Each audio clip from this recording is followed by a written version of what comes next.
The DTIP is designed to help participants think about problems in a human-centered way. What does it mean to be human-centered? How do we design and solve problems for actual users, whether those are internal users or external users? The program is 3 days, and the journey begins with a short introduction on what design thinking is. On day 2, we explore ideas, we do lots of brainstorming and different prototyping methods. And on day 3, we test with the users again to get feedback and to think about what does iteration mean? So how do we test and learn and continually develop ideas so that they're fit for purpose?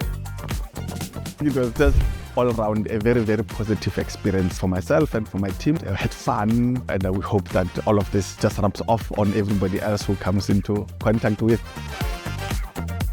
It's applicable to so many different careers, so I definitely would recommend.